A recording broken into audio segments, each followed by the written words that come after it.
Santa Rosa. The inferno swept up over a wooded ridge, like many California wildfires do, but this one was different. Like a terror in the night, this wall of wind-whipped flames took direct aim for the heart of a city, not just the rural outskirts, not just the homes high in the hills or off the grid. The Tubbs Fire, one of 14 wildfires that scarred the people and property of 8 Northern California counties late Sunday and early Monday, incinerated dozens of city blocks in Santa Rosa, destroying so many of the trappings of suburban life, from the Hilton Sonoma wine country and Fountain Grove into a technology park, from Applebee's and Arby's to Kmart and Kohl's. The fire skipped across Highway 101, obliterating the heart of neighborhoods too. These fires happen in the hills, in the rural area, not a neighborhood, said David K., 54, clearly stunned as he returned to his home in the Coffee Park neighborhood Monday morning and found nothing but rubble for blocks and blocks. You think you're safe in a neighborhood. In one of the most surreal scenes, broadcast on KGO-TV, a team of Kaiser Permanente nurses and doctors, faces covered by respirators, gently raced critical patients and hospital beds down the street, with bright orange flames in the background. About 130 patients were safely evacuated in 3 hours, including women in labor and a very sick child. Some hospital employees drove patients in their own cars. When the evacuation started at 3 a.m., the patients were stunned. They didn't have time to process a thing, said Judy Gooden, the hospital's safety operations leader. If patients could get out of bed on their own, they did, she said. If not, we grabbed people from their beds and put them in wheelchairs. The fire came perilously close to Kaiser Santa Rosa Medical Center and its huge liquid oxygen and diesel tanks. Firefighters weren't sure they could stave off the blaze that was engulfing the adjacent mobile home park called Journey's End, she said. We realized early on that this fire, it was going to come into Santa Rosa, Santa Rosa Fire Chief Tony Gosner said Monday night, describing how the department called in every firefighter, every resource as the Tubbs fire roared into town. His crews initially set up in the Kmart parking lot, but it didn't take long before we realized this was not a good spot. The big box store was one of dozens that burned down. Local law enforcement and fire officials on Monday urged people to stay away from the evacuation areas and off the roads.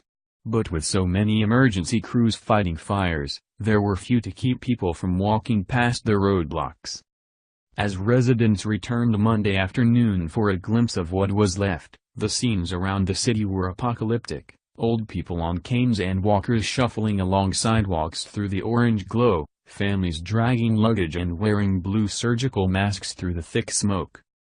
We're just trying to see if it's still there, said Michelle Mills, 70, pushing her walker along Coffee Lane, heading to her home a few blocks away.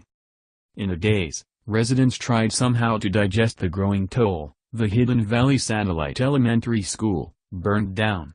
Willie's Wine Bar and Cricklewood Restaurant on Old Redwood Highway, destroyed. Classrooms and offices at Cardinal Newman High School, burned to the ground. So was Fountain Grove's historic round barn, built in 1899. The east end of the Luther Burbank Center for the Arts was scorched, as was part of the Quayside Technology Park, where a BMW and Audi in the parking lot were burned out. But like so many bizarre scenes from a wind-fueled firestorm, a bright red Porsche Target 2 rose over was spared. So was the Charles Schultz Museum on the west side of Highway 101.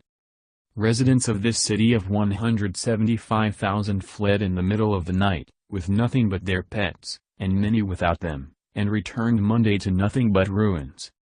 In the rubble of the Coffee Park neighborhood, Patsy and Heinz Streckfuss found nothing but a brick fireplace. "Oh God. That's our house," said Patsy, 76, as she came upon the wreckage. The couple had just replaced all of the wooden floors and built a gazebo out back. The whole block is gone. In fact, every block as far as she could see was gone.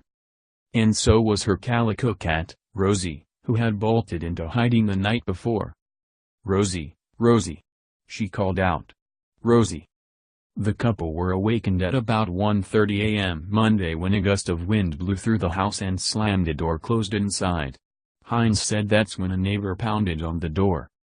"I opened the door in my skivvies," Hines said. "You better get your clothes on and get out of here," his neighbor said. They could see flames at the end of the block. They quickly dressed and jumped in the car to drive away, with nothing but his phone and her purse. They spent the night in a Rally's supermarket parking lot across town. This fire, which started in Calistoga, is being compared with the Valley Fire in 2015 in neighboring Lake County, which was considered one of the hottest and fastest in memory. "We had 20,000 acres in 12 hours, said CAL FIRE Captain Richard Cordova on Monday afternoon of the Tubbs fire. "It's pretty much unheard of." As the sun set Monday night, severed natural gas lines flared throughout the city, fire trucks tore through the streets, and the residents of Santa Rosa were only beginning to comprehend their loss. "Now, what do I do?" Heinz Streckfuss said. "Now, what do I do?"